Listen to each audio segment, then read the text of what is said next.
The letter arrived at Helena Wright's Boston boarding house on a Tuesday morning in March of 1873, and by Friday, she was on a train heading west to New Mexico Territory with nothing but a carpetbag and a secret she could never confess to the man who had promised to marry her.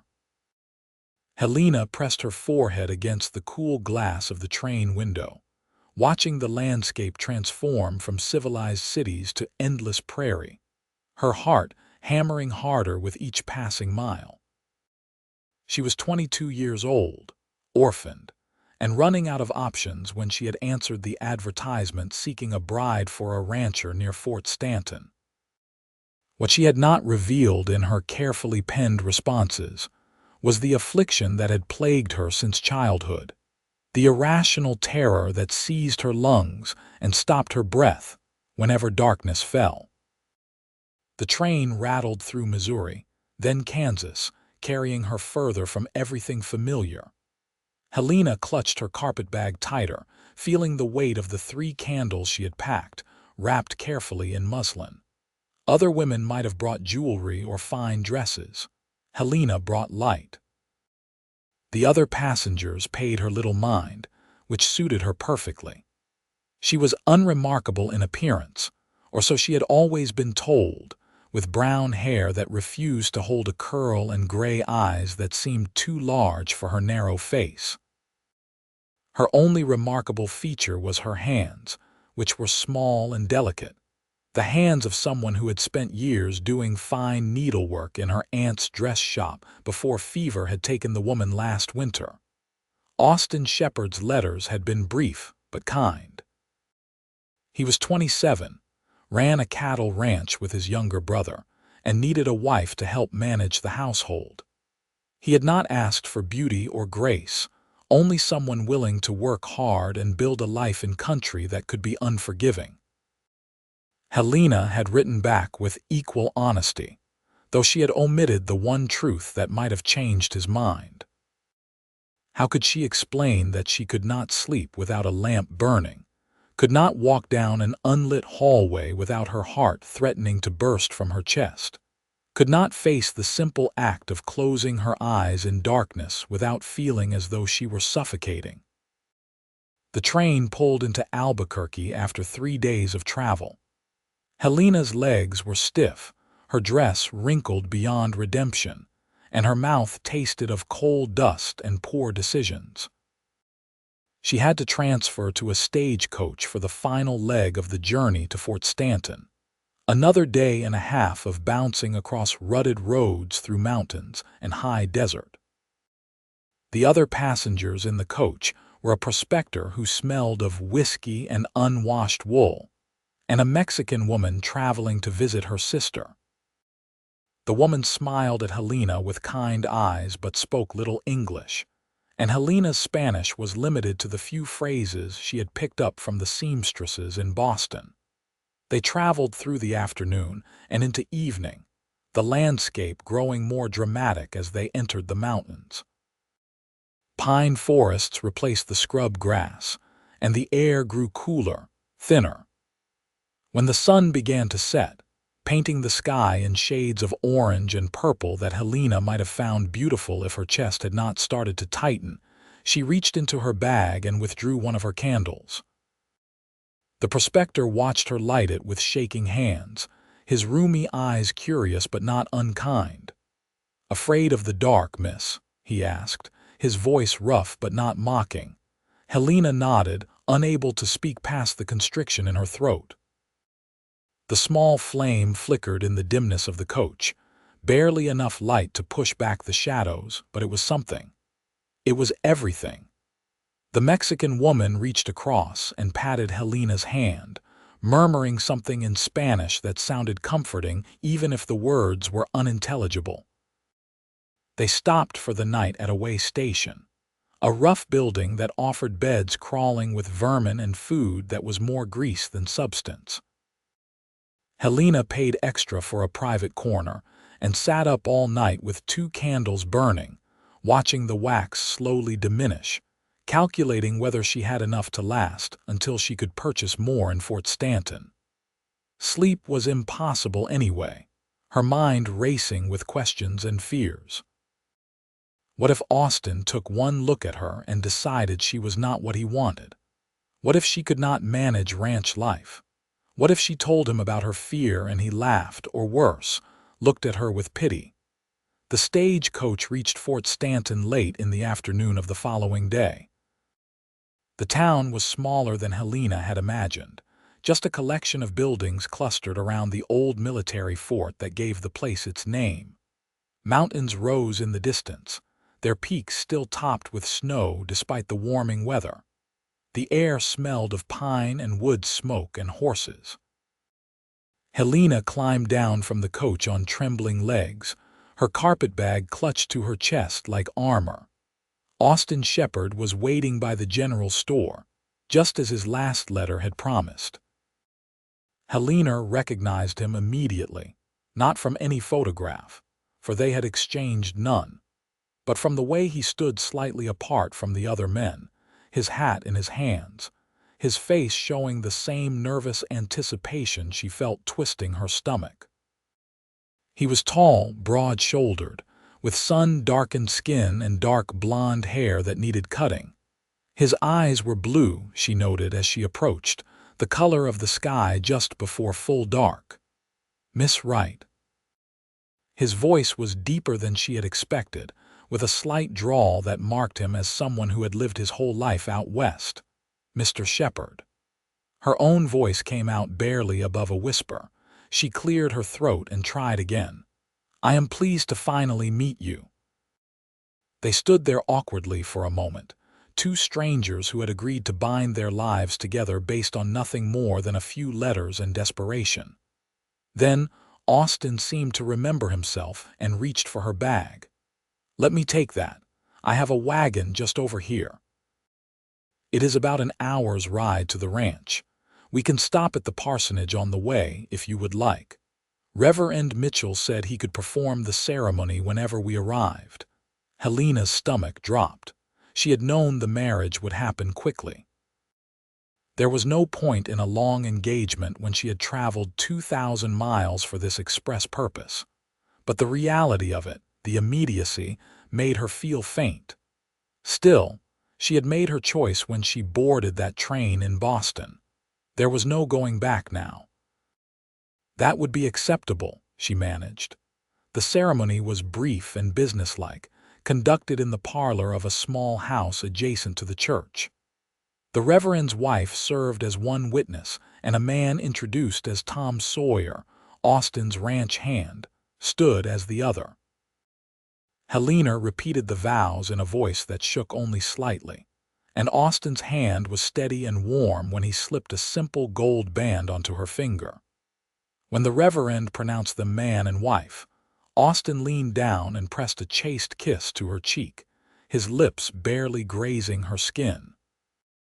Then she was climbing into the wagon beside her husband, the word strange and foreign in her mind, and they were driving away from town as the sun sank lower on the horizon. Helena's anxiety grew with each passing minute, her chest tightening as shadows lengthened across the road. She gripped the edge of the wagon seat and tried to focus on breathing, but her vision was starting to narrow, black spots dancing at the edges. "Are you unwell?"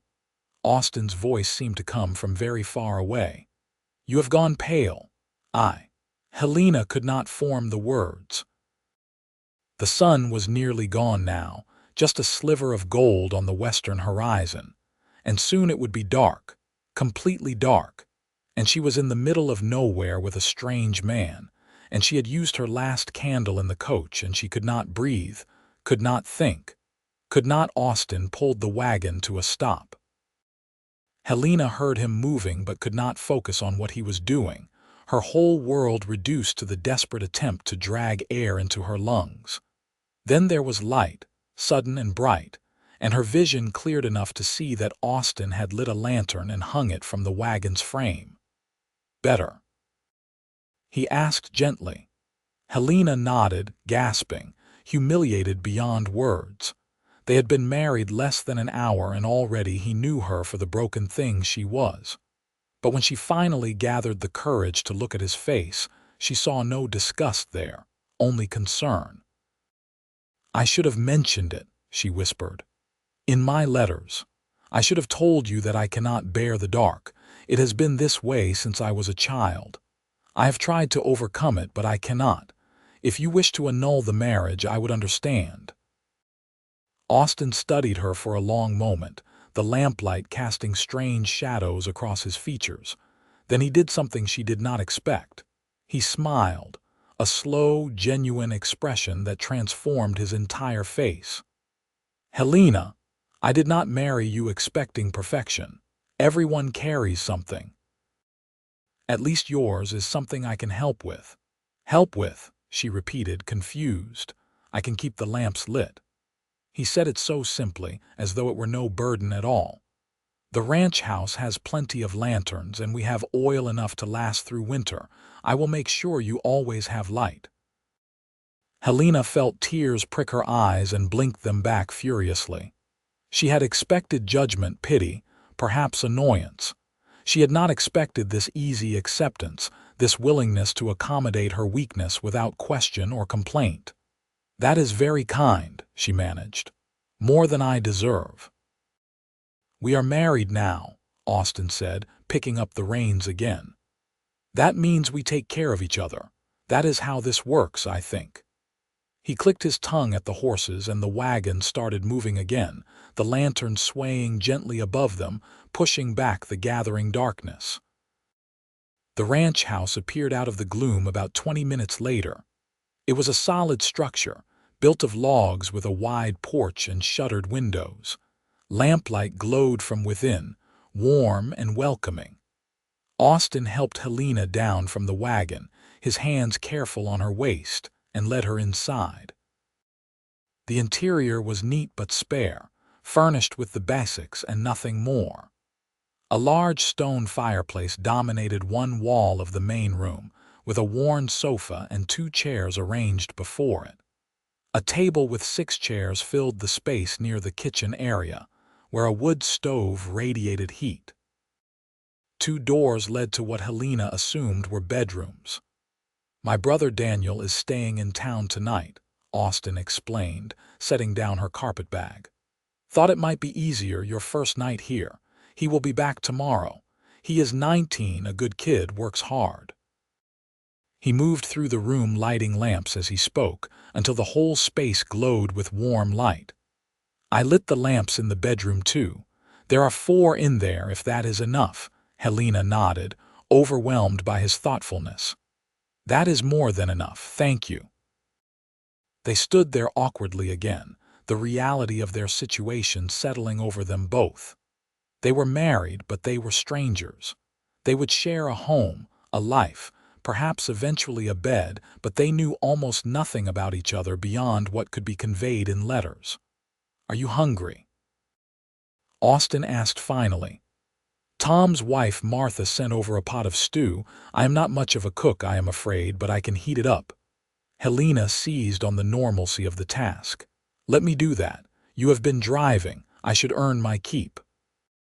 She moved to the kitchen area, grateful for something to occupy her hands.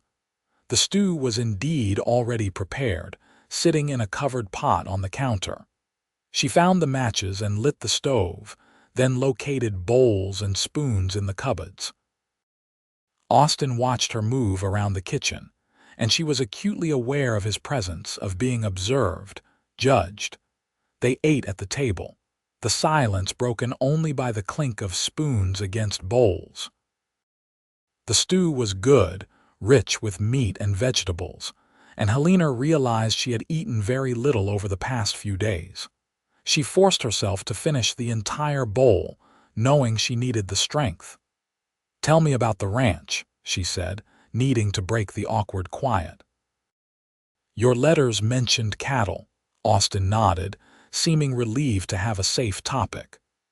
"We run about 300 head right now, though we are hoping to expand. The grazing is good here, plenty of water from the streams that run down from the mountains.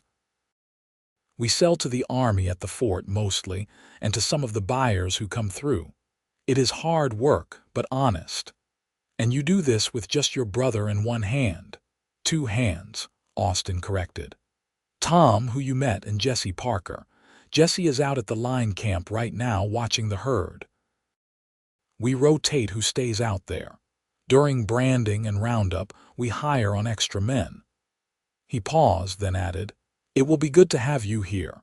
The house has needed a woman's touch, and I expect there is plenty you could help with. Martha has been teaching me to keep chickens, but I am terrible at it." "Maybe you would have better luck." Helena managed a small smile. "I have never kept chickens, but I am willing to learn." They cleaned up the dishes together, moving around each other carefully in the small kitchen space. Then Austin showed her the bedroom, which was simply furnished with a large bed, a dresser, and a washstand. True to his word, 4 lamps burned throughout the room, banishing every shadow. "I will sleep on the sofa tonight," Austin said, standing in the doorway. "I thought you might want some time to settle in. We can figure out the rest later." Helena felt a rush of gratitude mixed with relief. She had known what marriage entailed, had steeled herself for the physical intimacy that would be expected, but the reprieve was welcome. "Thank you. You have been very understanding." Austin's expression softened. "We have time, Helena. There is no need to rush anything." He hesitated, then added, "I know this is not how most women imagine their wedding day, but I will do my best to be a good husband to you. I promise you that." After he closed the door, Helena sank onto the edge of the bed and let out a long, shaking breath. She changed into her nightgown and unpacked her few belongings, placing her remaining candles carefully in the dresser drawer. Then she lay down on the bed, staring up at the ceiling, listening to the unfamiliar sounds of the house settling around her. Through the door, she could hear Austin moving around in the main room, the creak of the sofa as he settled onto it. She had expected many things when she agreed to become a mail-order bride. She had expected hard work, loneliness, perhaps even cruelty. What she had not expected was this quiet kindness, this man who lit lamps without being asked and offered her time to adjust to their new reality. For the first time since boarding the train in Boston, Helena felt something that might have been hope. The next morning, Helena woke to the smell of coffee and the sound of male voices in the other room. The lamps had burned low but were still lit, and sunlight streamed through the window. She dressed quickly in one of her 2 good dresses, pinned her hair into a simple bun, and ventured out of the bedroom. Austin stood at the stove with a younger man who shared his build and coloring. The brother, Daniel, she assumed. Both men turned when she entered, and Daniel's face broke into a wide grin. "So you are real? I was half convinced Austin made you up." He crossed the room and stuck out his hand. "Daniel Shepard, pleased to meet you, sister." Helena shook his hand, charmed by his open friendliness. "Helena. And I assure you I am quite real." "She is also probably hungry," Austin interjected, shooting his brother a look. "We were just making breakfast. How do you take your coffee? Black is fine." Helena moved to help, but Austin waved her toward the table. "Sit. You are still recovering from the journey. We can manage." The 3 of them ate together, Daniel keeping up a steady stream of conversation that required little input from Helena or Austin. He talked about the ranch, the cattle, the hands, the neighbors. Helena learned that the nearest other ranch was owned by a man named Samuel Rogers, who had a wife and 3 daughters. That Martha, the wife of their hand Tom, was expecting her 4th child. That there was a dance in Fort Stanton the first Saturday of every month, and the next one was in just 2 weeks. After breakfast, Austin took Helena on a tour of the property. The ranch consisted of the main house, a barn, a chicken coop that currently housed 6 scrawny hens, a smokehouse, and various sheds and outbuildings. Beyond the immediate buildings, fenced pastures stretched toward the mountains, dotted with grazing cattle.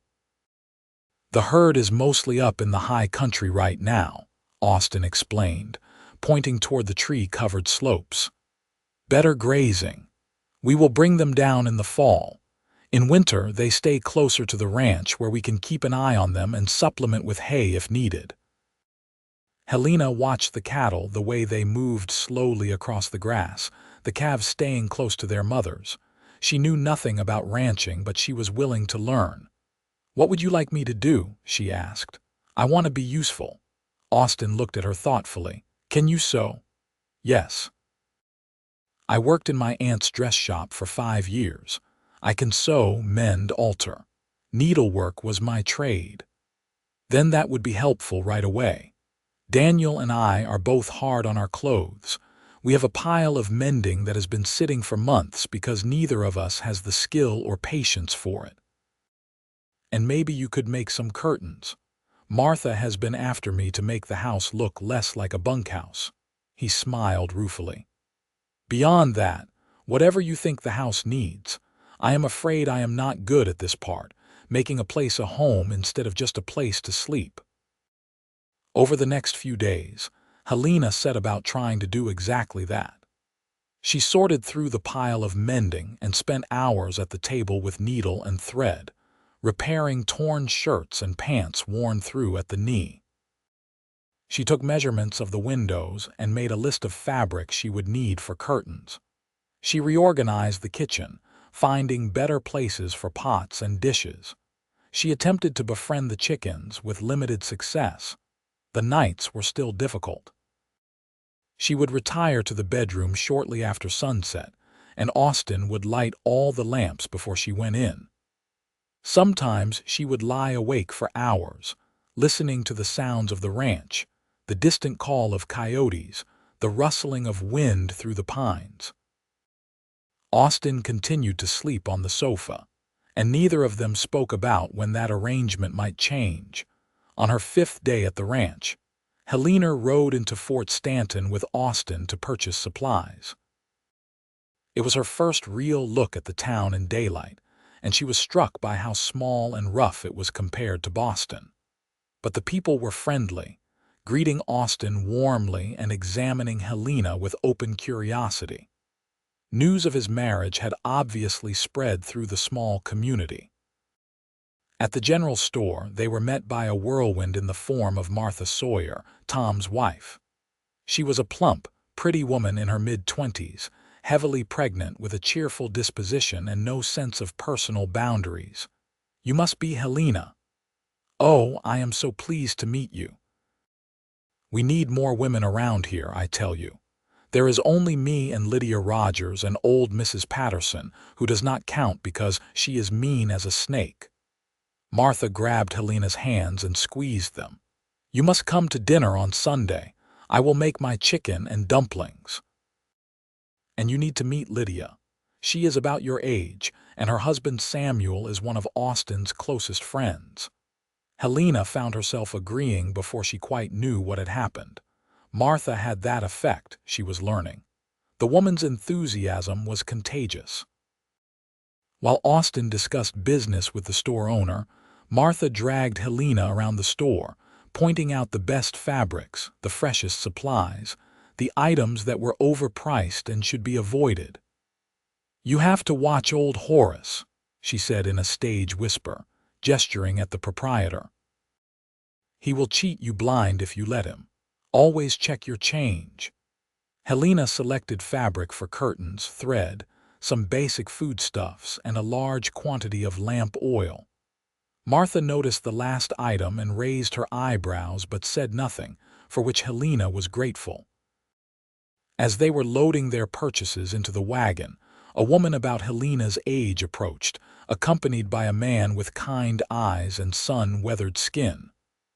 "Austin Shepherd, as I live and breathe," the woman said with a smile. "I hear congratulations are in order." Austin helped Helena down from the wagon bed. "Helena, this is Lydia and Samuel Rogers. They have the ranch about 5 miles east of ours.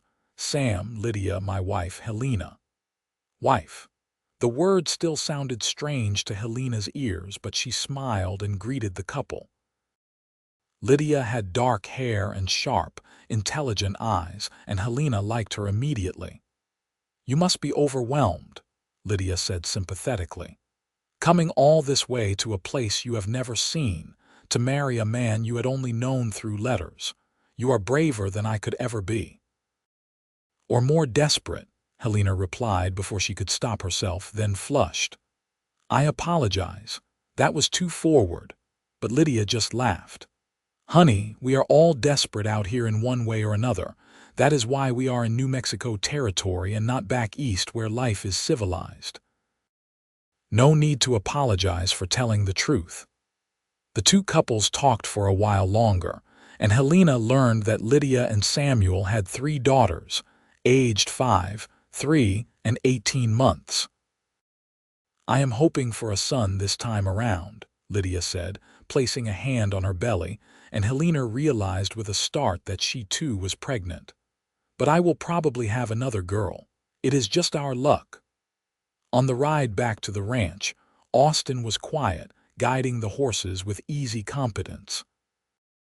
Finally, he said, "You seem to have made a good impression on Martha and Lydia. That is important.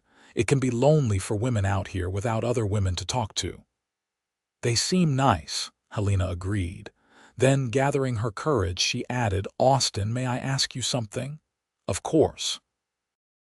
"Why did you want a mail-order bride? I have been wondering. You are not hard to look at and you have a good ranch. Surely there were women locally who would have been interested." Austin was quiet for so long that Helena thought he might not answer. Then he said, "There was a woman. Sarah Patterson. I courted her for about 2 years, asked her to marry me. She said yes, and we set a date. Then, 2 weeks before the wedding, she ran off with a gambler passing through town. Turned out she had never wanted to be a rancher's wife. She wanted excitement, adventure, all the things I could not give her." He paused. "That was 3 years ago. After that, I could not seem to work up the enthusiasm to court anyone else in town. Too many people knew about Sarah, pitied me for it. I thought maybe someone from outside, someone who understood what this life was and chose it anyway, might be better." "Does that make sense?" "It does," Helena said softly. "And for what it matters, I think Sarah Patterson was a fool." Austin glanced at her, surprised, and then smiled. "I think I am starting to agree with you." That Sunday, they went to dinner at Tom and Martha's small house on the edge of Fort Stanton. Martha had not been exaggerating about her chicken and dumplings, which were delicious. Tom turned out to be a quiet, steady man who balanced out his wife's exuberance. Their 3 children, all boys under the age of 6, ran wild through the house while the adults ate. After dinner, while Martha and Helena cleaned up, Austin and Tom went outside to look at a saddle Tom was repairing. Martha seized the opportunity to satisfy her curiosity. "So," she said, scrubbing a pot with vigor, "how are you settling in? Is Austin treating you well?" "Very well," Helena assured her. "He has been nothing but kind." Martha gave her a knowing look. "But has he been a husband yet? Or is he still sleeping on that sofa?" Helena felt her face burn. "Martha, oh, do not be embarrassed. I am just concerned. Men can be dense about these things. Sometimes they need a push." She rinsed the pot and set it aside. "Tom was the same way when we first married. So worried about doing things right that he was not doing anything at all. I finally had to tell him straight that I was ready, and he needed to stop being such a gentleman about it." "I do not think that is the issue," Helena said hesitantly. "Austin is giving me time because I asked for it. Or rather, because I am not ready yet." Martha's expression softened. "Well, that is different then, and good on him for being patient. But Helena, if you do not mind some advice from someone who has been married longer, the waiting does not make it easier. And the longer you wait, the more nervous you will both get about it. Sometimes you just have to take the leap." Helena considered this as they rode home in the wagon that evening, Austin beside her, a lantern swaying gently above them. Martha was probably right. They could not exist in this strange limbo forever, married but living like strangers. At some point, they would need to become truly husband and wife. But the thought of taking that step, of allowing that level of intimacy with someone she barely knew, made her stomach twist with anxiety. When they arrived home, Daniel was already asleep in the second bedroom, having moved out of the main room once Austin's bride arrived. Austin lit the lamps in the house, the routine so familiar now that Helena barely noticed it anymore.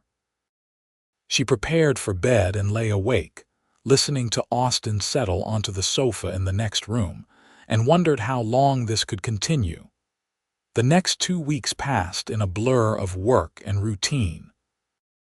Helena finished the mending, made curtains for all the windows, and even managed to get the chickens to produce eggs with some regularity. She learned to cook on the wood stove, to make bread from scratch, to preserve food for winter. Austin taught her to ride, putting her on a gentle mare named Clover and leading her around the pasture until she felt comfortable enough to try it alone. They talked more, gradually learning about each other through small conversations over meals and in the evenings before bed. Helena learned that Austin had grown up on this ranch, that his parents had died of influenza when Daniel was 12, leaving Austin to raise his younger brother and run the ranch at just 22. She learned that he had a scar on his shoulder from a bull's horn, that he preferred coffee to tea, that he could play the harmonica but was too self-conscious to do it in front of others. Austin learned that Helena had lost her parents at age 8 in a house fire, that she had lived with her aunt after that her fear of the dark had started the night of the fire. She told him about growing up in Boston, about the dress shop, about the loneliness of being an orphan with no real family. She told him almost everything except the specific details of that night, the memory of flames and smoke and darkness that still haunted her dreams.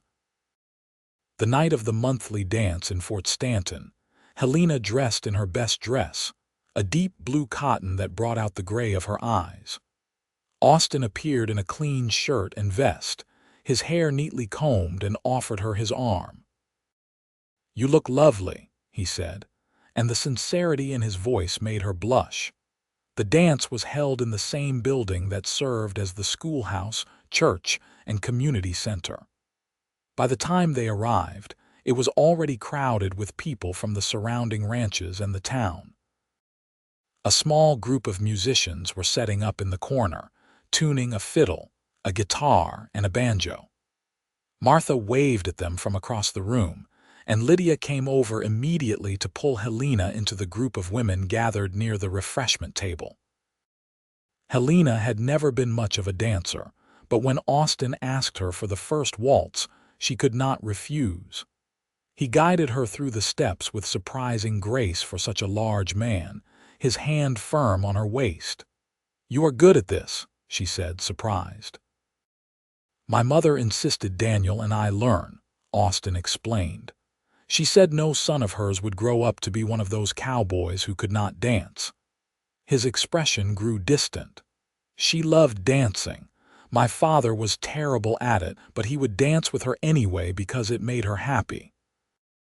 Helena could see that memory meant something to him, and she felt honored that he had shared it. They sound like they loved each other very much. They did. 23 years they were married.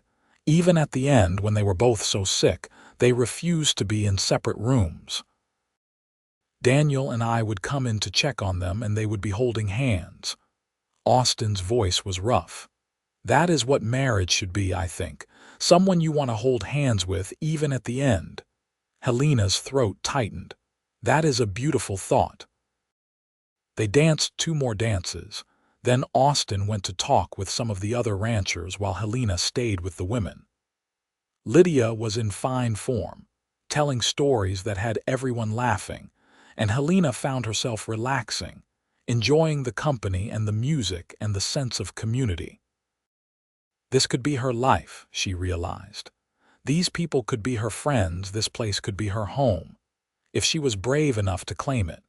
As the evening wore on, she noticed Austin across the room, deep in conversation with Samuel Rogers and two other men.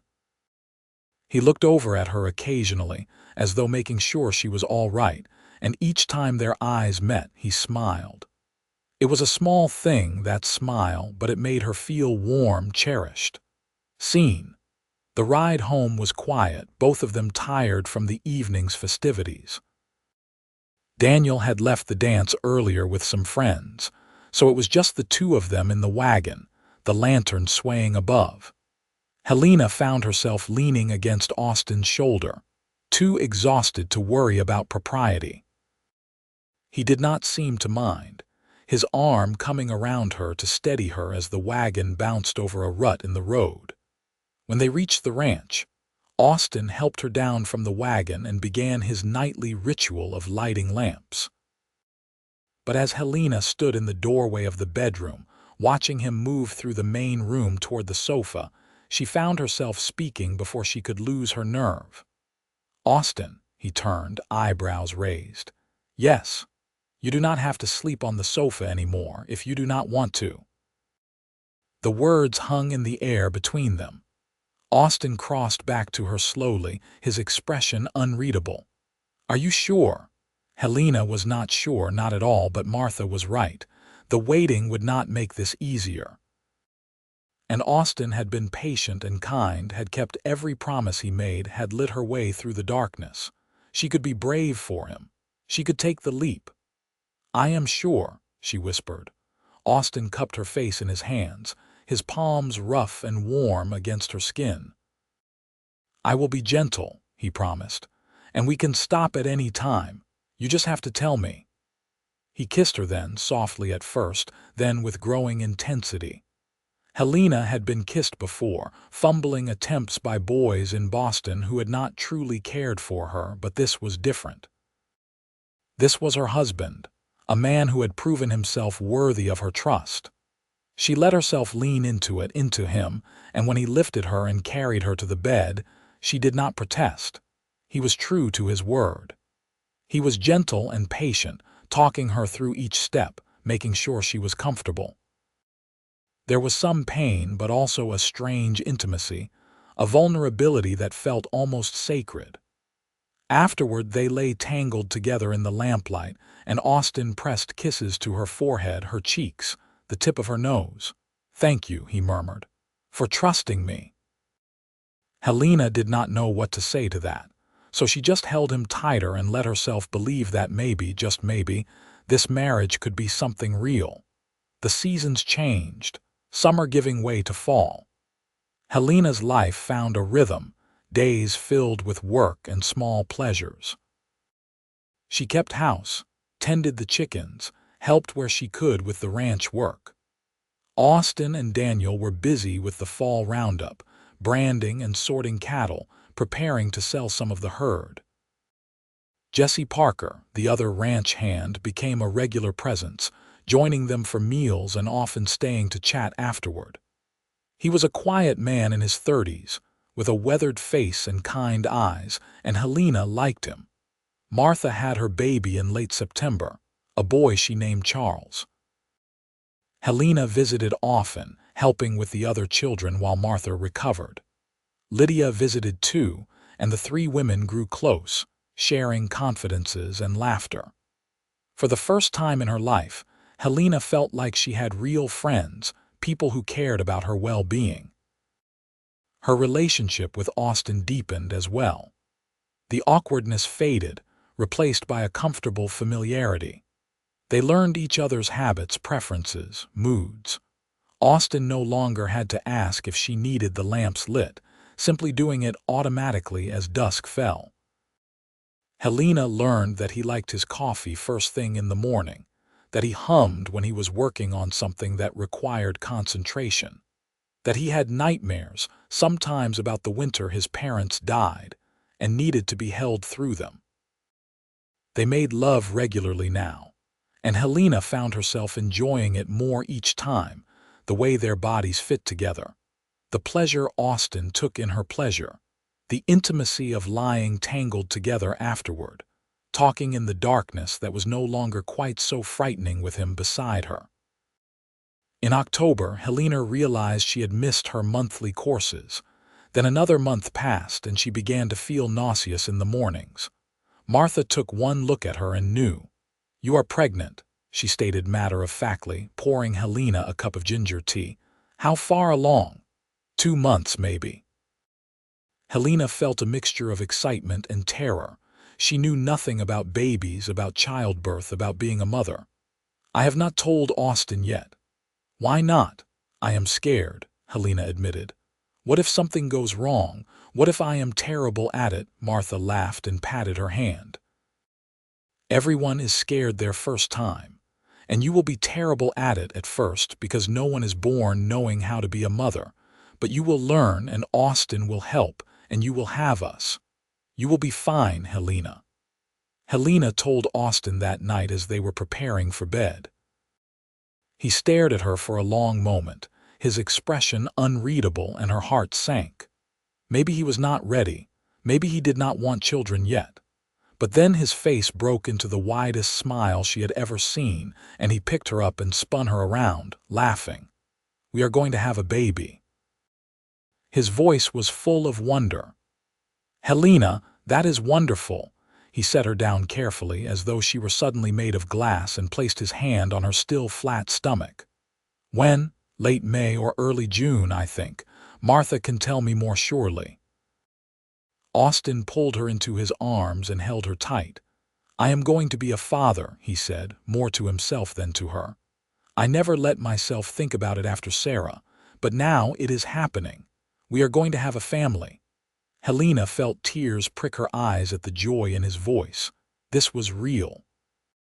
This life she had stumbled into, this man she had married out of desperation, this home she had made in the wilderness. It was all real, and it was hers, and she was going to fight to keep it. Winter settled over New Mexico territory, cold but not as harsh as Boston winters. Snow fell in the mountains and dusted the lower elevations, turning the ranch into a landscape of white and brown and green. The cattle were brought down from the high country and kept in the pastures closer to the house, where they could be monitored and fed. Helena's belly grew slowly, her body changing in ways both wonderful and strange.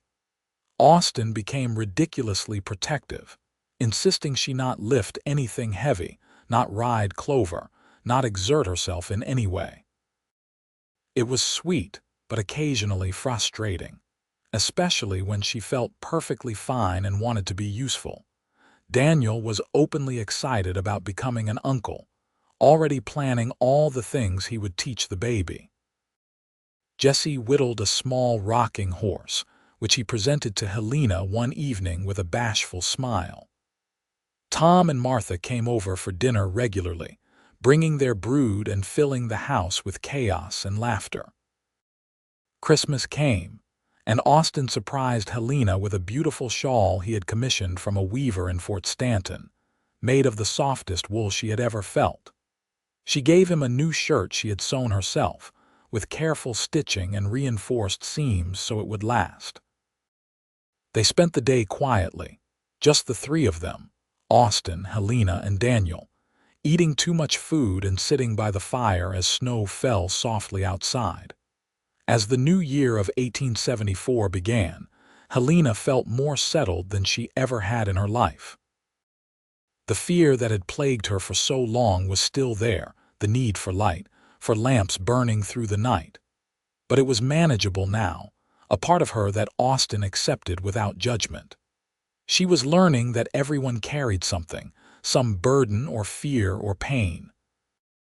The measure of a person was not in being perfect, but in finding someone willing to help carry the weight. In February, Samuel and Lydia Rogers invited them over for dinner. The Rogers ranch was slightly larger than Austin's, with a bigger house and more outbuildings.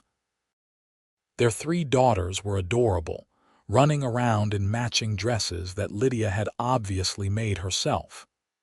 The dinner was pleasant.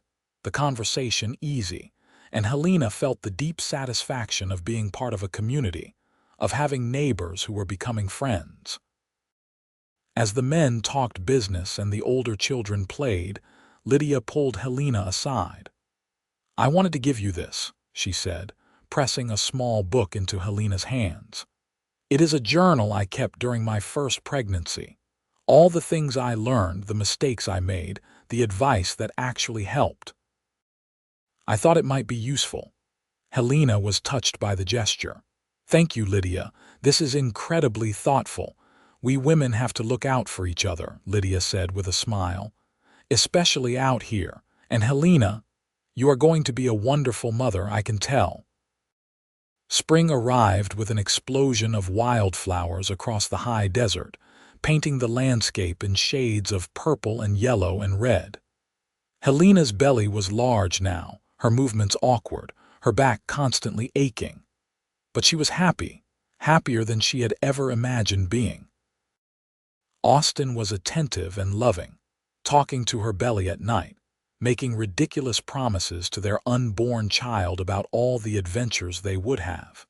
In early May, Martha came to stay at the ranch for a few weeks, wanting to be nearby when the baby came. She was a calm, experienced presence, and Helena was grateful for her company and knowledge. Lydia visited often as well, bringing her daughters and enough food to feed an army. The labor started in the middle of the night on May 12th. Helena woke Austin with a hand on his shoulder, trying to keep her voice calm as she said, "I think it is time." Austin shot out of bed like he had been launched from a cannon, immediately lighting every lamp in the house.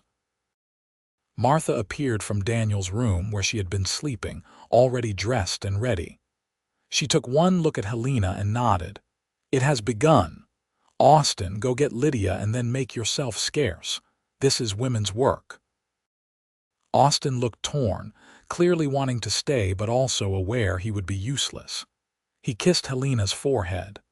"I will be right outside if you need me. You can do this. You are the bravest woman I know." The next hours were a blur of pain and effort, of Martha's steady voice talking her through contractions, of Lydia holding her hand and wiping her forehead with a cool cloth. Childbirth was harder than anything Helena had ever done, more painful than she had imagined, but every time she thought she could not continue, she would hear Austin's voice through the door, calling encouragement, reminding her that he was there, that she was not alone. Finally, as dawn was breaking, filling the room with soft golden light, the baby was born. "A boy," Martha announced, holding up the squalling infant. "You have a son, Helena." Helena was crying, laughing, exhausted beyond measure as Martha placed the baby on her chest. He was red and wrinkled and perfect, his tiny hands waving, his face scrunched up in outrage at being forced into the world. "Hello, little one," Helena whispered. "I am your mother." Austin was allowed in moments later, Daniel hovering behind him. Austin's face was wet with tears as he looked at his wife and son, this family they had created. "He is perfect," Austin breathed. "Helena, he is perfect. Thank you. Thank you for him for this." They named him Andrew James Shepard, after Austin's father and Helena's father, both gone but not forgotten. He had a full head of dark hair and eyes that would eventually settle into hazel, a color all his own. He was healthy and loud and hungry, and Helena fell completely in love with him. The first weeks were hard. Andrew did not sleep for more than 2 hours at a time, and Helena was exhausted in a way she had never experienced. But Austin was there, walking the floor with Andrew when Helena needed to sleep, changing diapers without complaint, marveling at every tiny thing their son did. Daniel was a devoted uncle, constantly wanting to hold the baby, making silly faces to get him to smile. Martha and Lydia visited often, bringing food and supplies and much-needed adult conversation. The community rallied around them, as Helena was learning was the way of things out here. You helped your neighbors because someday you would need their help in return. As summer settled over the ranch, Helena found her rhythm as a mother. Andrew grew bigger, more alert, smiling at familiar faces and crying when hungry or tired or needing a clean diaper. Helena kept him near her always, a cradle in the main room where she could watch him while she worked, and another in the bedroom for nights. Her fear of the dark had not disappeared with motherhood, but it had shifted. Now, when she woke in the night to Andrew's cries, her first thought was for him, not for the darkness. And Austin was always there, lighting a lamp before she even had to ask, so she could tend to their son in comfort. One evening in late July, after Andrew had been fed and changed and was sleeping peacefully in his cradle, Helena and Austin sat on the porch watching the sunset. The sky was a riot of color, orange and pink and purple, and the air was finally cooling after the heat of the day. "I have been thinking," Austin said, his arm around Helena's shoulders, "about expanding the house. Adding another bedroom for Andrew and maybe a bigger kitchen. We would need to save up for it, but we could probably do it next year." "That would be wonderful," Helena agreed. "Though I confess I am more worried about how we will manage when Andrew starts walking. He will get into everything." Austin laughed. "That is a problem for future us. Present us should just enjoy how easy he is right now." Helena leaned her head against Austin's shoulder, feeling utterly content. "I never imagined this," she said softly. "When I got on that train in Boston, I was so scared. I thought I was making a terrible mistake. But this life, this family, it is more than I ever dreamed of." Austin pressed a kiss to the top of her head. "I never imagined it either. After Sarah, I thought maybe I was not meant for this, that I would just work the ranch and grow old alone. But then your letter came and I thought, why not? What is the worst that could happen? And instead of the worst, I got the best. I got you." They sat there as the light faded, the lamps inside beginning to glow warm and welcoming. From inside the house came the soft sound of Andrew stirring, not yet crying but letting them know he would be soon. Helena moved to get up, but Austin stilled her with a hand. "I will get him," he said. "You stay here and enjoy the peace for another moment." Helena watched him go inside, heard his low voice murmuring to Andrew, saw him light another lamp before lifting the baby from his cradle. Austin came back out with Andrew in his arms, the baby's tiny hand wrapped around his father's finger, and Helena felt her heart swell with love for both of them. This was what she had wanted without knowing she wanted it. Not just safety or security, though she had those now, but love. Real, deep, abiding love. The kind where you held hands even at the end. The kind where someone lit your way through the darkness without being asked, over and over for the rest of your life. "Look, Andrew," Austin was saying, turning so the baby could see the last of the sunset. "See all those colors? That is what the world looks like when you are not afraid to look at it.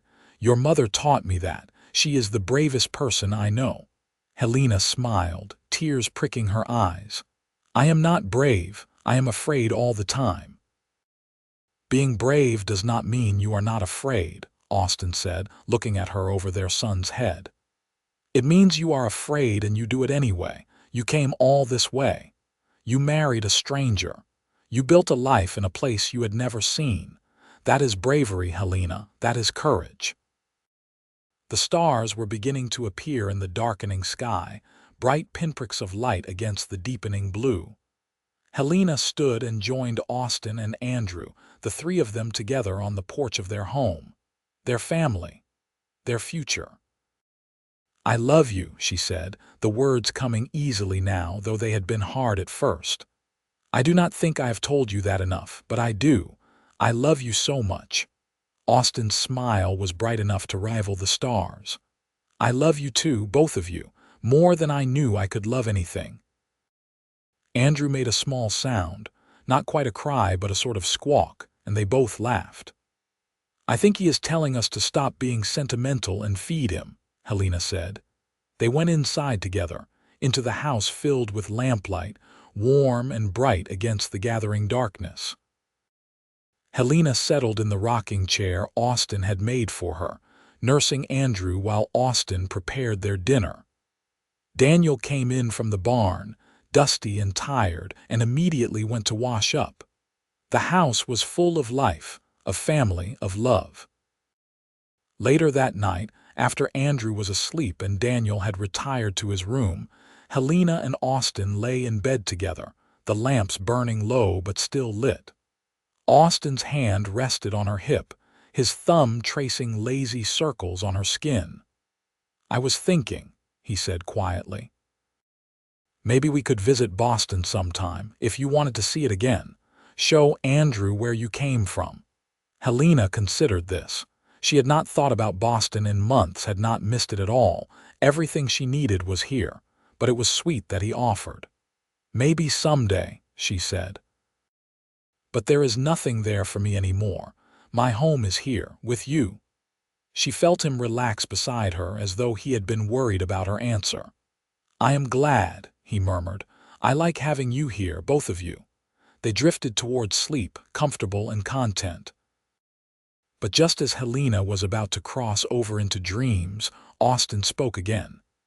"Helena, thank you for not giving up on this, on us. I know it has been hard adjusting to life out here, dealing with your fear, but I want you to know that I will always be here. I will always light your way. For as long as we both live." Helena felt tears slide down her cheeks, overwhelmed by the simple sincerity of his promise. "I know," she whispered. "You have never broken a promise to me, not once. And I never will," she believed him. That was the thing. She believed him completely, with a certainty that went bone deep. Austin Shepherd was a man of his word, a man who did what he said he would do.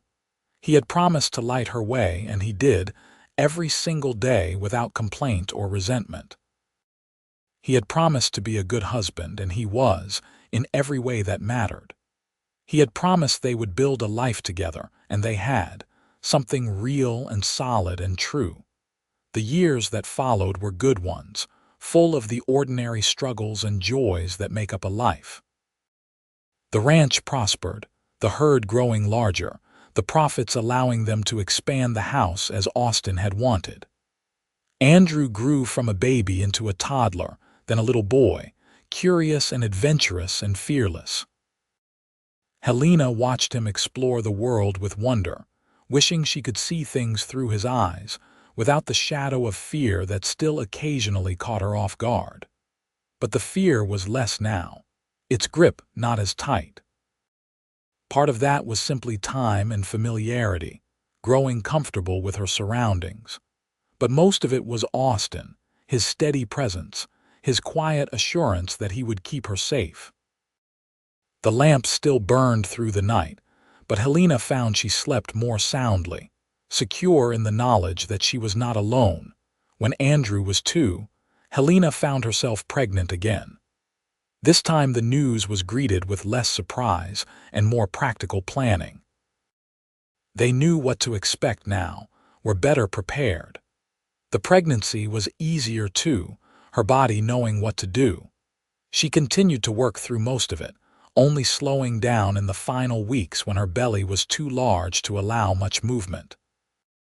Their second son was born on a cold day in January of 1877, during a rare snowstorm that blanketed the ranch in white. They named him Matthew, after Martha's father, who had recently passed.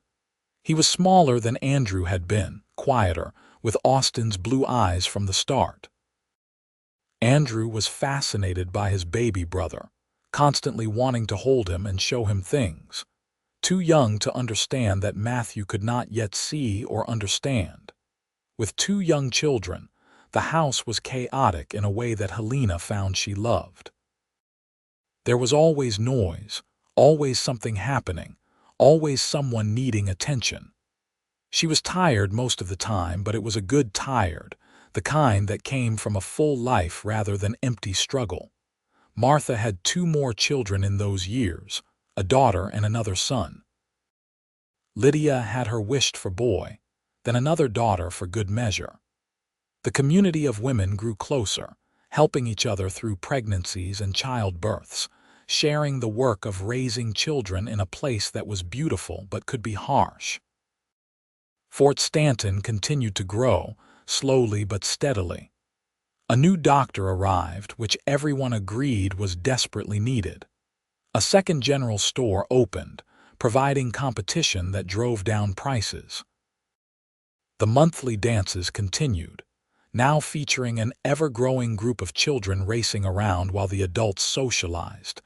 Daniel, now in his mid-20s, started courting a girl named Emma Turner, whose family had recently moved to the area. She was sweet and shy, with red hair and freckles, and clearly adored Daniel. Austin approved of the match, and Helena liked Emma immediately. When they married in the spring of 1878, it was a joyous occasion, the whole community turning out to celebrate. Daniel built a small house on the far corner of the ranch property, close enough to help with the work but far enough to give the newlyweds privacy. Within a year, Emma was pregnant with their first child, and Andrew and Matthew were excited about the prospect of a cousin to play with. Life settled into a rhythm, the seasons turning, the children growing.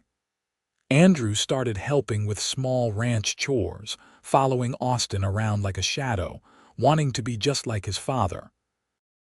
Matthew was quieter, more thoughtful, preferring to stay close to Helena and help her in the garden she had planted behind the house. On a warm evening in June of 1879, Helena stood in that garden, checking on the tomato plants while Matthew played nearby with a wooden horse Jessie had carved for him. Andrew was off with Austin and Daniel, helping to move some cattle. The sun was setting, painting the sky in those brilliant colors that still took her breath away even after 6 years of watching New Mexico sunsets. She heard the wagon before she saw it, Austin's voice calling to the horses. She turned to see him driving up with Andrew beside him, both of them dirty and grinning. Her heart swelled with love for them, these 2 people who meant everything to her. Austin helped Andrew down from the wagon, and the boy immediately ran to his mother, launching into an excited description of everything he had done that day. Helena listened with half an ear, smoothing his hair back from his sweaty forehead, marveling at how big he had gotten. He was 5 now, all long limbs and boundless energy. "Mama, can I stay up late tonight?" Andrew asked. "Papa said there might be shooting stars." Helena looked at Austin, who shrugged. "I saw it in the almanac. Peak viewing is supposed to be tonight. I thought it might be fun to watch them as a family." "Please," Andrew begged, and Matthew, not wanting to be left out, chimed in with his own plea. Helena pretended to consider, then smiled. "All right, but you both have to eat all your dinner and help clean up afterward." The boys cheered and ran off to play before dinner, leaving Helena alone with Austin. He pulled her into his arms, not caring that he was dusty and probably smelled of cattle and sweat. Helena leaned into him, breathing in his familiar scent, feeling utterly at home. "How was your day?" he asked, his chin resting on top of her head. "Good, quiet. Matthew helped me weed the garden. I finished hemming Emma's new dress. The chickens are actually laying consistently now, which is a miracle." She pulled back to look up at him. "How was the move?" "Fine. Daniel nearly got kicked by an ornery cow, but he is getting better at reading their moods. Andrew was helpful, actually. Kept the gate open when we needed it, closed it at the right times. He is learning. He wants to be just like you," Helena said softly. "Poor kid," Austin said with a grin, but Helena could see he was pleased. After dinner, when the sky had fully darkened and stars filled the heavens in a vast glittering carpet, they spread blankets in the yard and lay down together as a family. Austin had lit several lanterns and placed them around their viewing area, close enough that Helena felt comfortable but far enough that they did not interfere with seeing the stars. "There," Andrew shouted, pointing. "I saw one." "That is a shooting star," Austin explained. "They are actually tiny pieces of rock burning up as they fall through the sky." "Do they ever hit the ground?" Matthew asked, his voice full of concern. "Sometimes, but very rarely. And even more rarely do they hit people or buildings. You are safe, buddy." They lay there for over an hour, counting shooting stars, Austin explaining constellations and sharing stories his father had told him. Helena watched her family more than she watched the sky, her heart full to overflowing. This was everything. This moment, these people, this life they had built together from nothing more than letters and hope and courage. "I need to tell you all something," she said suddenly, the words spilling out before she had quite planned to say them. Austin turned his head to look at her. "What is it?" "I am pregnant again." There was a moment of silence, and then Andrew whooped with excitement. "Another baby! Can this one be a sister? I want a sister." Austin pulled Helena closer, kissing her temple. "When?" "January, I think. Maybe February." "You have been carrying this news around for how long?" Austin's voice was amused but also slightly reproachful. "When were you planning to tell me?" "I wanted to be sure. And then I wanted to tell you at the right time. This seemed right." Austin kissed her properly then, not caring that the boys were watching and making exaggerated sounds of disgust. When he pulled back, his eyes were shining with happiness. "This is wonderful news. The best news." The baby, when she arrived in early February of 1880, was indeed the daughter Andrew had wished for. They named her Sarah, not after Austin's former fiancée, but after his mother, whose memory he held dear. She was tiny and perfect, with a cap of dark hair and a lusty cry that announced she would not be overlooked just because she was the youngest. With 3 children, the house expanded again. Austin and Daniel and some hired help building 2 more bedrooms and enlarging the kitchen. It took most of the summer, but by fall they had a house that was truly comfortable, with enough space for everyone. Emma and Daniel's daughter was born that same year, and the cousins were close from the start, playing together whenever the families gathered. The ranch was truly thriving now, one of the most successful in the area. Austin's reputation as a fair dealer and honest rancher meant he always got good prices for his cattle, and buyers sought him out. But success was not the most important thing. The most important thing was that they were happy. Helena would look around at her family, her home, her life, and feel a sense of profound gratitude. She thought about the frightened young woman who had stepped off the train 6 years ago, desperate and alone. That woman barely existed anymore, replaced by someone stronger, more confident, rooted in a place and purpose. The years continued to pass, bringing changes both large and small. Andrew grew into a responsible young man, taking on more work at the ranch. Matthew showed an aptitude for numbers and started helping Austin with the business side of things. Sarah was fearless and tomboyish, able to ride before she could properly walk, determined to keep up with her brothers in everything. Daniel and Emma had 3 more children, filling their small house to capacity.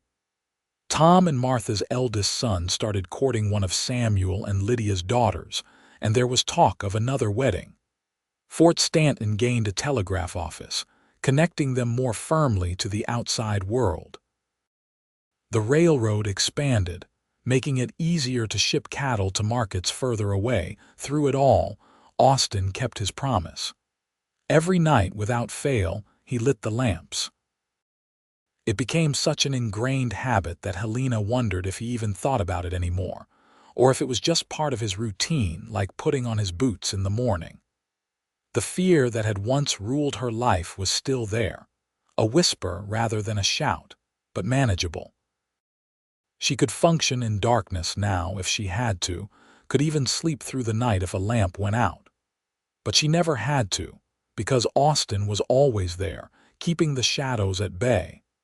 On their 10th wedding anniversary in 1883, Austin surprised Helena with a gift. It was a beautiful glass lamp, the base made of blue glass that matched her wedding dress, with delicate etchings of flowers spiraling up the sides. "I had it made special," he said as she turned it over in her hands, admiring the craftsmanship. "By a glassmaker in Santa Fe. I wanted you to have something beautiful, something that reminds you that light does not just keep away the darkness, it can be lovely too." Helena set the lamp carefully on the table and threw her arms around her husband's neck. "It is perfect. You are perfect. I love you so much." "I love you too," Austin murmured into her hair. "Best decision I ever made, sending for a mail-order bride." "Best decision I ever made was answering," Helena replied. They stood there holding each other, older now, lines around their eyes, calluses on their hands from years of hard work. But the love between them had only grown deeper, more certain. They knew each other's flaws and quirks, had weathered difficulties and celebrated triumphs together. They were partners in every sense of the word, building a life and a legacy that would outlast them both. That evening, after the children were asleep, they sat on the porch together as they had so many times before. The blue lamp burned on the table between them, casting a gentle glow. Austin held Helena's hand, their fingers intertwined, and together they watched the stars come out, the vast New Mexico sky stretching endlessly above them. "You ever regret it?" Austin asked quietly. "Leaving Boston, coming here?" Helena did not even have to think about her answer. "Not for a single moment. This is where I was meant to be, with you. I worried, in the beginning, that you would realize you had made a mistake, that you would want to leave." "I worried the same thing," Helena admitted, "that you would decide I was too much trouble, too broken." Austin lifted their joined hands and pressed a kiss to her knuckles. "You are not broken. You are human. We all are. We all have things we struggle with. Yours just happens to be something visible, something I can actually help with." He paused, then added, "I think I would have loved you no matter what, but the fact that I could do this one simple thing, light lamps, and it made such a difference in your life, that made me feel useful, needed, important." Helena felt tears sting her eyes. After 10 years of marriage, he could still surprise her, still find new ways to express his love. "You are important. You are everything." They sat in comfortable silence for a while, the sounds of the night settling around them. An owl hooted in the distance. The wind rustled through the pines. From inside the house came the faint sound of one of the children stirring in sleep, then settling again. "I have been thinking," Austin said eventually, "about what happens when I am gone." "Austin, no, listen. I am not planning on going anywhere soon, but we should be practical. I have been teaching Andrew and Matthew both how to run the ranch, making sure they understand the business side as well as the practical side. And I have been setting aside money, making sure that if anything happens to me, you and the children will be taken care of." He squeezed her hand. "But I have also been thinking about the lamps." Helena felt her chest tighten with unnamed emotion. "What about them?" "I want to make sure that when I am old and can no longer do it, someone else knows that it is important, that it is not optional, that you need the lamps lit, and whoever is here needs to do it. I have talked to the boys about it, explained why it matters. They understand. But I wanted you to know that I have thought about it, that I am making sure you will always have light, even when I cannot be the one to provide it." Helena could not speak past the lump in her throat. The idea of a world without Austin in it was unbearable, even though she knew that someday, inevitably, one of them would have to face that loss. But the fact that he had thought ahead, had made provisions for her care even in his absence, was perhaps the most profound expression of love she had ever received. "Thank you," she finally managed, "for everything, for all of it, for loving me, flaws and all, for building this life with me, for keeping your promises." "Always," Austin said simply. "I will always keep my promises to you." The years continued their inexorable march forward. Andrew married at 22, bringing home a bride of his own, a girl named Rebecca from a ranch to the south. Matthew went to Santa Fe to study accounting, returning a year later to take over the business management of the ranch full-time. Sarah, true to form, declared she had no interest in marriage and was going to be a rancher just like her father. "Thank you very much." Daniel and Emma's children grew up alongside their cousins, all of them learning the ranching life from the ground up. The two families were intertwined, supporting each other through good times and bad. When Daniel broke his leg in a riding accident, Austin and his sons took over the work on both properties without question. When one of the Rogers' daughters died in childbirth, the whole community mourned together and rallied around the grieving family. Helena became a grandmother when Andrew and Rebecca had their first child, a boy they named James. Holding her grandson, feeling the weight of him in her arms, Helena was struck by the passage of time. It seemed impossible that she had once been the scared young woman on the train. Now she was 50 years old, her hair streaked with gray, her hands marked by age and work. But she was happy, deeply and profoundly happy. Austin was 55, his hair more gray than blonde now, his face weathered by years in the sun. But he was still strong, still active in running the ranch, still lighting lamps every single evening without fail.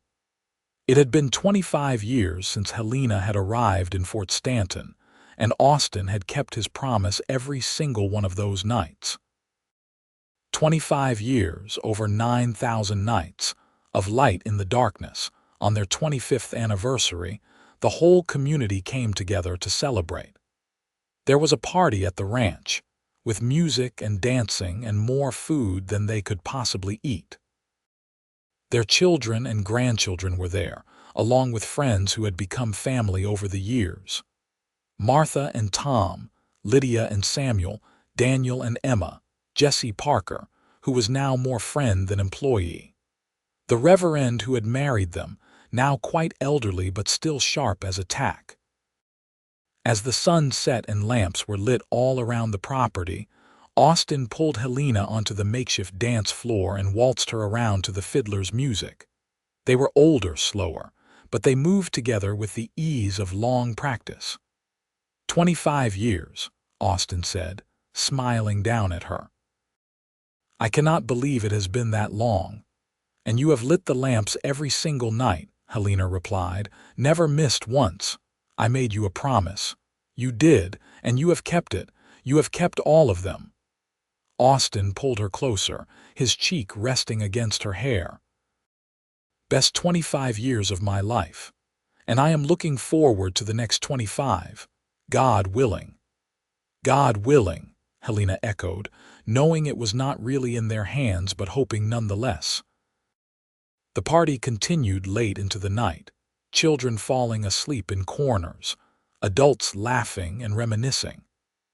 When it finally wound down and the last guests departed, Helena and Austin walked through their home, now quiet again, extinguishing most of the lamps but leaving a few burning low.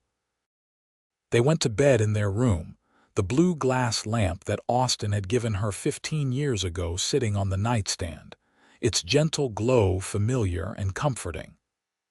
Austin pulled Helena into his arms, and she rested her head on his chest, listening to the steady beat of his heart. "What are you thinking?" he asked, his voice rumbling under her ear. "I am thinking that I am the luckiest woman in the world, that I have been given more than I ever deserved. A husband who loves me, children and grandchildren, a home, a community. Everything I never knew I wanted but needed desperately." "I am the lucky one," Austin countered.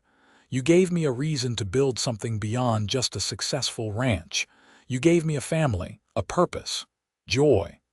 They lay there in the lamplight, comfortable in the silence in each other's presence. Outside, the New Mexico night was vast and dark, full of stars and possibilities. But inside, there was light, warmth, love. There was home. The next decade passed quietly, marked by the usual milestones and small dramas of family life. More grandchildren were born, each one a delight and a blessing. Andrew took over more of the day-to-day running of the ranch as Austin slowed down, though he remained active and involved. Matthew's skill with numbers and business management took the ranch to new levels of prosperity. Sarah did indeed become a rancher, managing her own small operation on land Austin had given her, proving herself as capable as any man. Daniel and Emma became grandparents themselves, their eldest daughter giving birth to twins. Fort Stanton continued to grow and change, becoming less of a rough frontier town and more of an established community. New families arrived, and old ones expanded, the web of connections growing ever more complex. Through it all, Austin continued his nightly ritual. Even as his joints stiffened with age, as his eyesight dimmed and his hair went completely white, he lit the lamps. Helena would watch him move through their home, this man who had become the center of her world, and feel such overwhelming love that it took her breath away. When Austin was 70, he was thrown from a horse and broke several ribs. The injury itself was not terribly serious, but the recovery was slow, and for the first time, Helena saw him as truly old.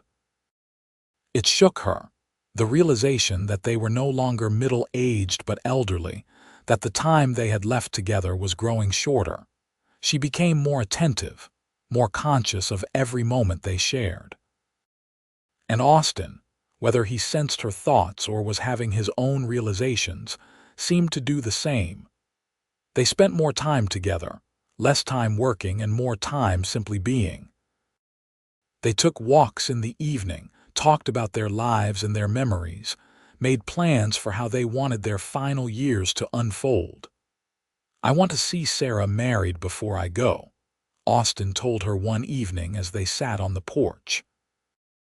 "I know she says she does not want to marry, but I think she is just stubborn, like her mother," Helena laughed. "I was never that stubborn. You absolutely were, you still are." But his tone was affectionate, not critical. As if summoned by their conversation, Sarah did indeed announce her engagement the following month. She was 35, and her intended was a widower rancher named Thomas Anderson, who had 3 children of his own. "I am not marrying for love," Sarah told her parents matter-of-factly.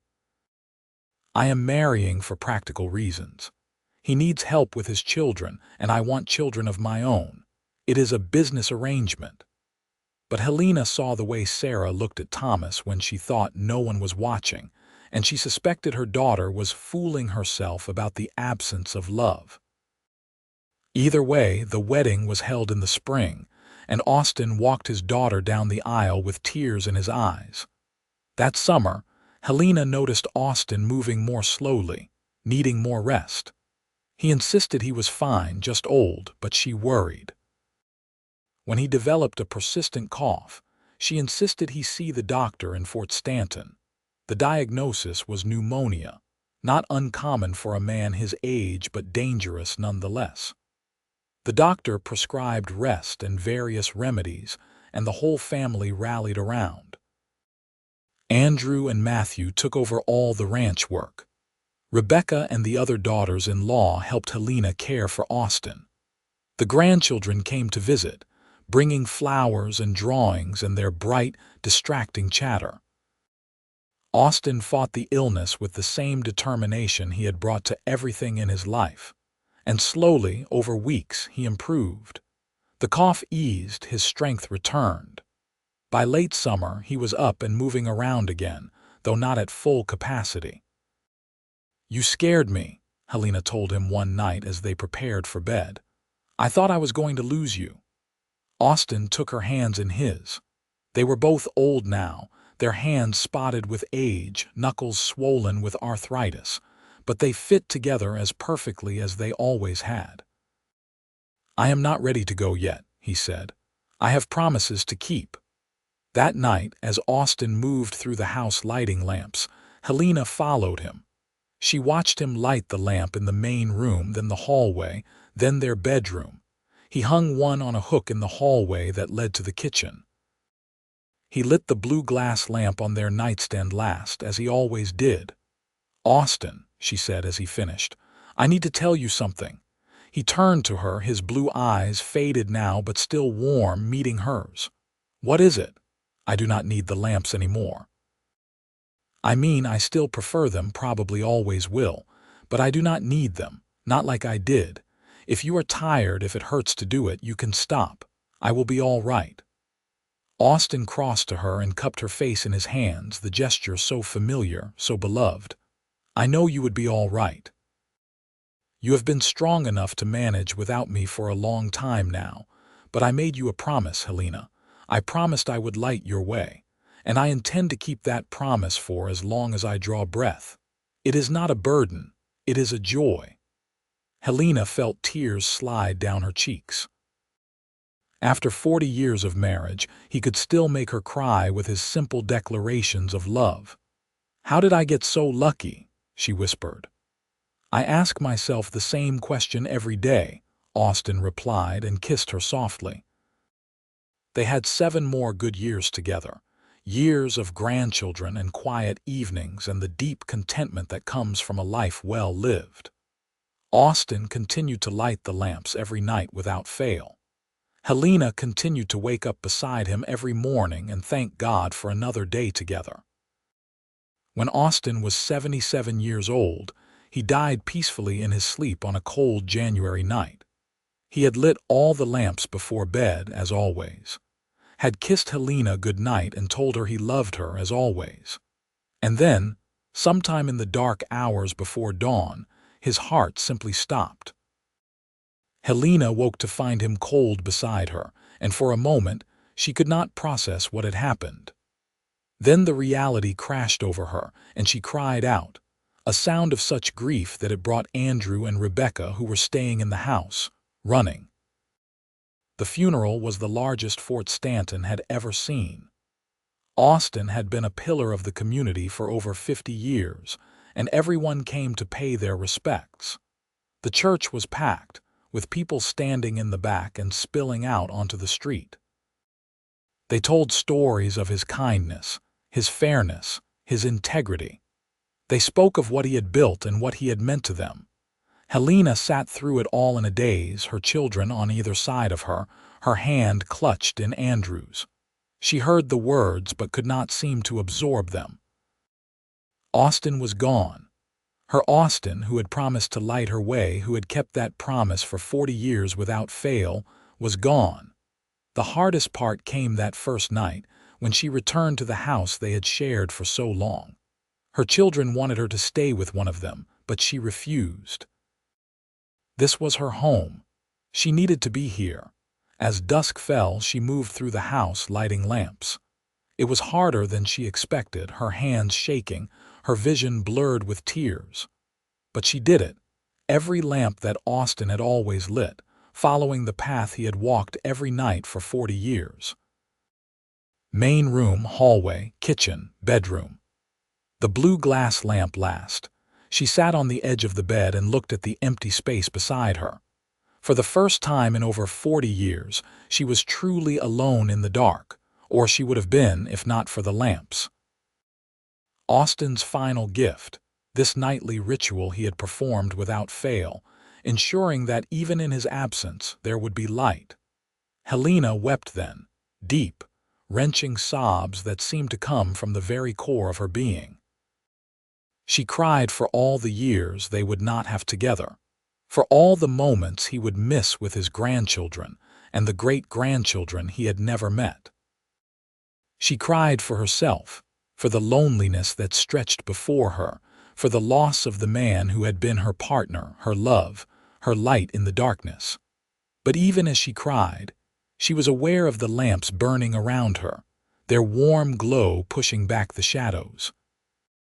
Austin was gone, but his love remained, tangible in every flame, in every lamp lit. He had kept his promise, not just while he lived, but beyond, teaching their sons to understand why it mattered, making sure she would never have to face the dark alone. The years after Austin's death were hard. Helena had not realized how much of her daily existence had revolved around him until he was gone. She moved through her days, tending her garden, spending time with her children and grandchildren, managing the household. But there was an emptiness now, a silence that could not be filled. Andrew and his family lived in the main house with her, refusing to let her be alone. Every evening, Andrew lit the lamps, following the same path his father had walked. When Helena thanked him, he simply said, "It is what Father would want. He made me promise, years ago, that I would take care of you if anything happened to him. This is part of that." Slowly, painfully, Helena adjusted to her new reality. She found purpose in her grandchildren, in teaching them the things she knew, in telling them stories about their grandfather. She stayed active in the community, attending church and social events, maintaining the friendships she had built over a lifetime. On what would have been their 45th anniversary, Helena took the blue glass lamp from the nightstand and carried it outside to the porch. She lit it carefully and sat watching the sun set, the lamp glowing beside her, and talked to Austin as though he were there. "We made it 40 years, my love. 40 years of light in the darkness. 40 years of you keeping your promises. I wish we had 40 more, but I am grateful for what we had. You gave me everything. A home, a family, a life I never imagined I could have. And you loved me with all my fears and flaws and made me feel like I was enough, like I was everything." The sky turned from blue to purple to black, and the stars came out one by one. Helena sat there for a long time, the lamp burning beside her, and felt a sense of peace settle over her. Austin was gone, but his love endured. It was in the lamp, in the light, in the ritual that continued night after night. It was in their children and grandchildren. It was in the ranch that still bore his mark, in the community he had helped build, in every life he had touched. She was 70 years old, and she did not know how many years she had left. But however many they were, she would face them with the courage Austin had always said she possessed. She would honor his memory by living fully, by embracing the light he had given her, by passing on the lessons he had taught her. Helena lived to be 82 years old, passing peacefully in her sleep on a warm June night, surrounded by her children. The blue glass lamp was burning on her nightstand, lit by Andrew as it had been every night since Austin's death. When they found her the next morning, there was a smile on her face, and her hand was outstretched, as though reaching for someone only she could see. She was buried beside Austin in the small cemetery on the hill overlooking the ranch. Their headstone was simple, bearing their names and dates and a single line. Together they found light in the darkness and built a love that will never die. The ranch continued to thrive under Andrew's management, then passed to his sons and their sons in turn. The tradition of lighting lamps at dusk continued through generations, though eventually the reason was forgotten by those who did not know the story. But the light remained, a tangible reminder of a promise kept, a love that endured beyond death, and a woman who found courage enough to step into the darkness because someone promised to light her way. And in that light, in that promise kept through decades and beyond, lay the true measure of Austin and Helena's love, not in grand gestures or flowery words, but in the simple, daily acts of care and devotion that transformed a business arrangement between strangers into one of the great love stories of the American West.